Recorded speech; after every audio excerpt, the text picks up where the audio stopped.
Hello there, AP Psychology students. We're going to be doing chapter 3.2 here, looking at cognitive development in babies. So we're going to get right into it. Pretty amazing babies, their physical growth, how fast they can grow in the first year, even 2 years.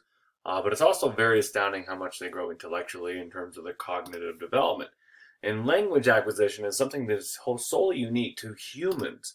At first, babies speak gibberish. We as a society say goo goo gaga. But soon they understand thousands of words. They can reproduce words themselves, and they're saying little sentences and doing cute little things and rearranging the words in fun ways. And so, how do babies go from cooing to communication? It's really a remarkable process. Language acquisition begins with crying. It's the first way that babies can communicate with the world. And it's rather stressful for parents when babies cry, but that's their only way to let the parents know that something's wrong. They're wet, they're hungry, they're tired, their tummy hurts, whatever. Babies respond best to what we call parentese, where people talk to their babies in higher voices. Oh, look at the little baby, look at you. We do the same thing to puppies and animals. And so adults use baby talk. It's used all over the world in every language. So like even Germans like, oh, that didn't sound German at all. It sounded Russian. My bad. Parentese actually aids in teaching language. And so parents are actually breaking down the words. They're removing adjectives and adverbs instead of saying, would you like to go to bed? You ask a baby, go night night, go night night. And then raising the voice and speaking in that tone is pleasing to a baby and to dogs too. By 4 to 6 months, babies can recognize their own names. They can recognize regularly spoken words. Babies' native language reduces their ability to perceive other speech sounds in other languages. If there's certain sounds that are not present in their native tongue, when they grow up, they have a hard time distinguishing between those sounds when they're trying to learn other languages. Many Anglo people, many Americans like myself, I took a lot of Spanish. I had a hard time rolling those R's, just something I never heard. Japanese people have a hard time. Adults have a hard time distinguishing between ra and la, which leads to a lot of jokes. So we have here Billy Madison, where he speaks gibberish at the dinner table. We're gonna skip that. So from 6 to 12 months, you can distinguish words and from the flow of speech. Around age 1, babies start to name things. They start to actually speak themselves. The most common first words in English is dada. And like I said in the last video, it's not because dada is better, it's just it's easier to say than mama. They're using symbolic gestures. Babies can learn sign language long before they can speak. You can learn milk and more and please and poop or change or night. We taught all of our babies that, and they actually could do that. And our babies, when they could walk, and the little toddlers would come to bed and they'd look to us and say they want a drink or they're hungry and all that stuff. So it's very interesting. By 18 to 24 months, they're using 2 to 3 word combinations, which is very what we call telegraphic speech, like I goed or go night night or no, new diapers and things like that. By age 6, kids have 8,000 to 14,000 words in their vocabulary, which means that on average you're acquiring up to 8 words a day from ages 1 to 6. By the age that you are 18, you should have 60,000 words in your vocabulary, which is 10 new words per day from age 2 to 18. So which 10 words did you learn today?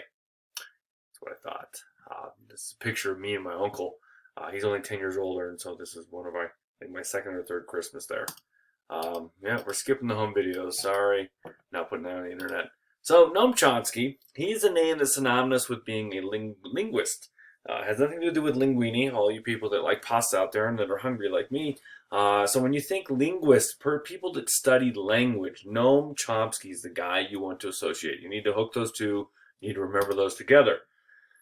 He claimed that almost everything we say is new and unique, that the combination of words, there's so many words in every language, but especially in English, and the order that we say them, the way that we say them, when we say them is always new, it's always unique.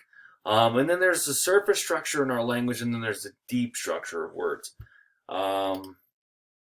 Where you kind of, we have double entendres in our language, where you can say things, and there's slang and things like that, and mean completely different things. Like, for instance, if you have a significant other and you ask, are you all right? And they say, I'm fine. Not good. There's the surface structure that says, yes, I'm fine, but deep down, they're not fine. And you have to figure it out. You got to do some sleuthing. You got to be Batman, the world's greatest detective. Toddlers don't learn grammar. Specifically, you don't teach them grammar as parents, but they learn it. They pick up on it. And so this is what Noam Chomsky kind of witnessed and studied. And so he found that humans have an innate, meaning it is inborn, it's an instinctual capacity to learn language. The brain has a language acquisition device. And so humans are designed to use language. It's really what sets us apart and makes us remarkable compared to the animal kingdom is our use of language. We are predisposed, we are pre-wired to do this by nature, but through evolution.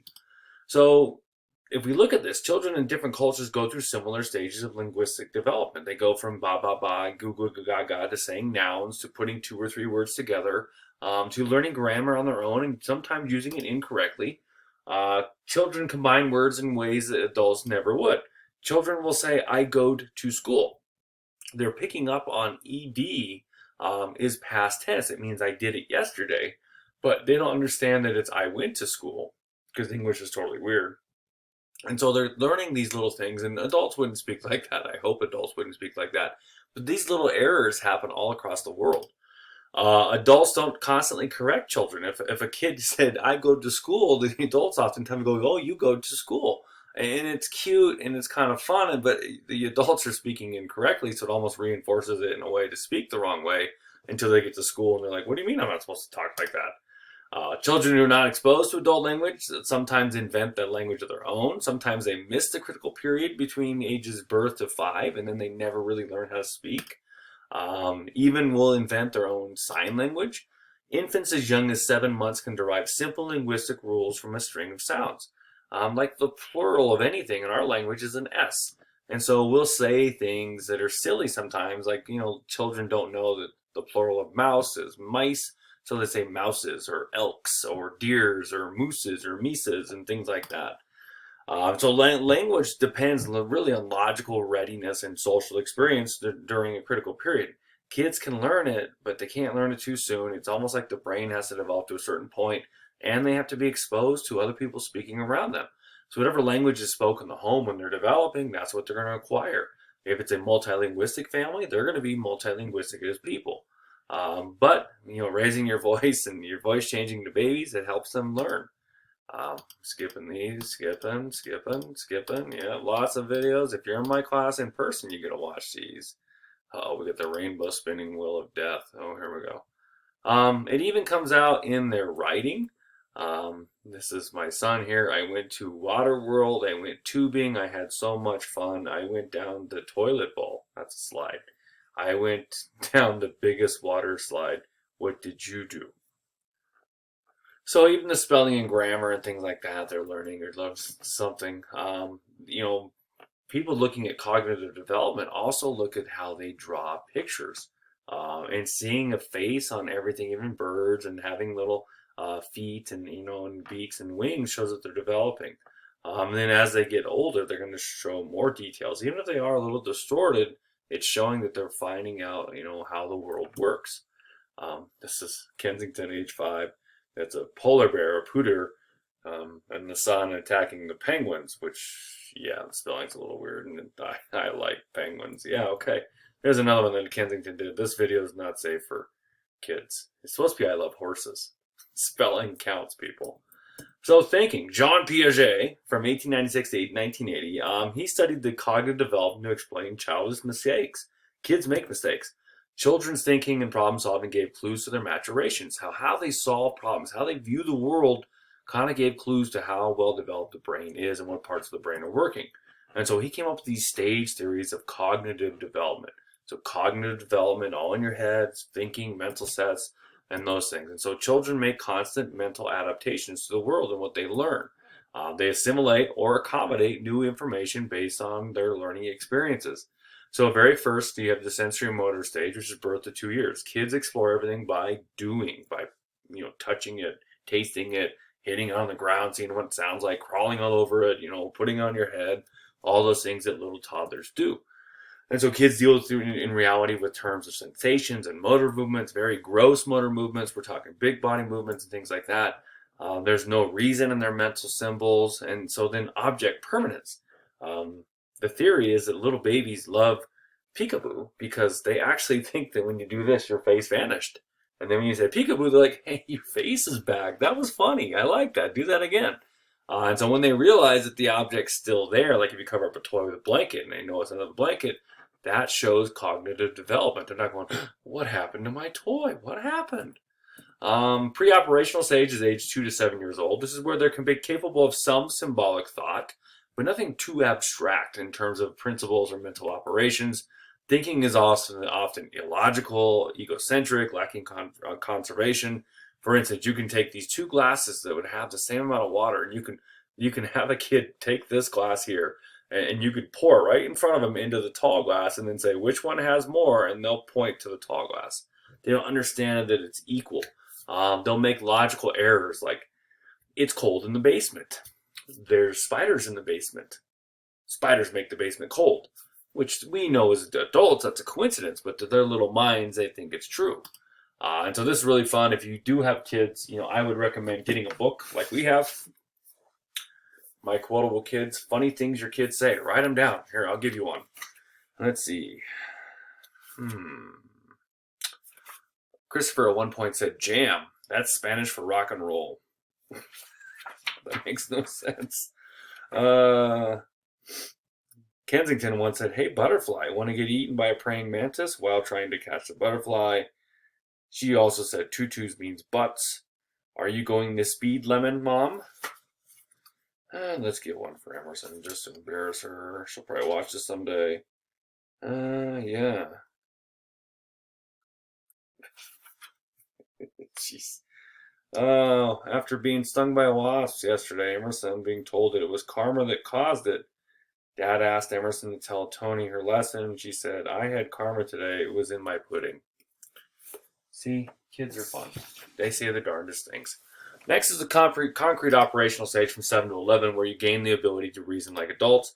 At some point, abstract concepts work, conservation work, reversibility, kind of you're going back and forth with logic, and then cause and effect. Some of these abstract things, though, don't coalesce in the mind until later into adolescence. That's why many people, especially boys, that are developing a little slower, struggle with algebra because it's very abstract and it's like the brain's not ready for algebra. So if you're struggling in math, be like, hey man, my brain's not ready. And that's what the formal operational stage is, where most of the progress with full adult cognition. Now we know that the human mind for women is in the early 20s, for men it's the mid and late 20s, and so Piaget kind of ended a little soon. New brain development and cognitive development say that it shows that the brain is constantly developing until the 20s. Current views, cognitive abilities develop into continuous overlapping waves. It's not like a stage, like, hey, you're done with this, you move on to the next one, like a video game level. Preschoolers are not as egocentric as Piaget thought. They are developing a theory of the mind and how minds work, but they're not totally about themselves. Children understand far more than Piaget gave them credit for. Object permanence starts way earlier than he thought. He thought it was 6 to 7 months. They're showing about 2.5 months now. And then sadly, not all adolescents and adults reach the last stages of development. Some people never get abstract thought. Some people never get cause and effect. Some people never get algebra, which algebra is Arabic for the devil, I think. Cognitive development is spurred by the growing speed and efficiency of information processing. Also, cognitive development depends on the child's education and culture. People that value education, their kids develop education a little more, or their cognitive abilities.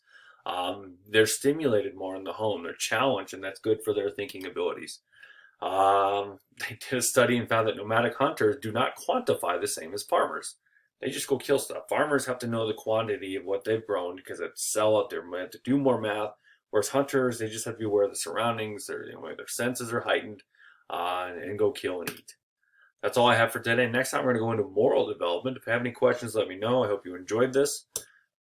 Give a subscription or hit that like button.